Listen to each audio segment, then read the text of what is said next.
తెలుసు ఎందుకు బయటకు వెళ్ళట్లేదో అడుగుతున్నాను. మరి ఏం చేద్దాము? బంద్ చేద్దాం. ఆఫీసర్స్ ఎవరు ఇక్కడ? క్లోజ్ చేయించేయండి. 1 వీక్ జస్ట్ క్లోజ్ ఇట్. లేదు 1 వీక్ మీరు క్లోజ్ చేయండి. ఎంటైర్ వాళ్ళకి ఇది కూడా మీరు ఇక్కడ చూడండి. ఇది look at this drainage.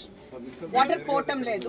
There washing. ఇది మీరు క్లోజ్ చేయించేది అక్కడ పోతుందా ఎట్లా అవుతుందో మీరు చేసి 1 వీక్ క్లోజ్ చేయండి అమ్మా. ఇమీడియట్ క్లోజ్ చేయండి. ఎంటైర్ థింగ్ క్లీనింగ్ అంటే వాళ్ళు బీదోళ్ళు. I understand. అందుకని మనం ఏం చేయాలో మళ్ళీ ఏం ఎక్స్ట్రా నేను పెట్టమన్నట్లేదు.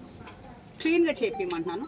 టేబుల్స్ వేపించమంటున్నాను. ఎక్కడ కూడా కింద, ఎందుకంటే వాళ్ళు చెప్పులు గిప్పులే ఇగో ఇక్కడ బయటకు వస్తారు, అటు వెళ్తారు, అటు వెళ్ళి మళ్ళీ ఆ స్వీట్ దగ్గరికి వెళ్తున్నారు. ఏంటమ్మా అది వెళ్ళి ప్యాక్ చేస్తున్నారు. ఇది పిల్లలకి అమ్ముతున్నారు. వాళ్ళ మెయిన్ టార్గెట్ ఇస్ కిడ్స్. వాళ్ళు చెప్తున్నారు kids. So this is not right. అంతా ఆపేసేయండి. 1 వీక్ క్లోజ్ చేయండి. ఇది క్లోజ్ చేసి తెరిపియకండి. అంతా కూడా వాళ్ళతో క్లీన్ చేపియండి. ఇది దీనికి ఒక సొల్యూషన్ చూడండి.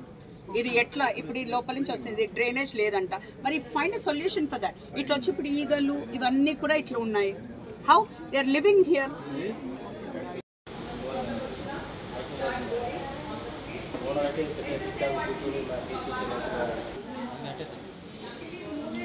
క్లోజింగ్ టైం అంత దాంతో శుభ్రం చేస్తారు.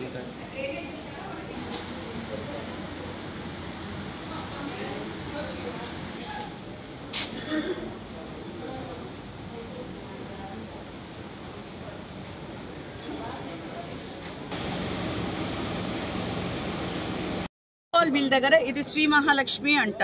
వాళ్ళ దగ్గర బోర్డు కూడా లేదు కదా. And how are they running board కూడా లేదు. అంటే మనకు తెలుసుకుని మనం వచ్చేసాం ఇక్కడికి, కానీ వాళ్ళకి బోర్డు కూడా లేదు కదా చెప్పడానికి. అంటే ఇవన్నీ కూడా నడుస్తూనే ఉన్నాయి. ఎప్పటి నుంచి నడుస్తున్నా? 2 ఏళ్ల నుంచి నడుస్తుంది. అంటే ఇక్కడ వచ్చిన ఫుడ్ ఇన్స్పెక్టర్లు కానీ మనం అందరం కూడా ఏం చేస్తున్నామని అడుగుతున్నాను నేను. No, I am very serious about it. ఇవన్నీ కూడా బంద్ చేయండి ఇప్పుడు ఇమీడియట్గా.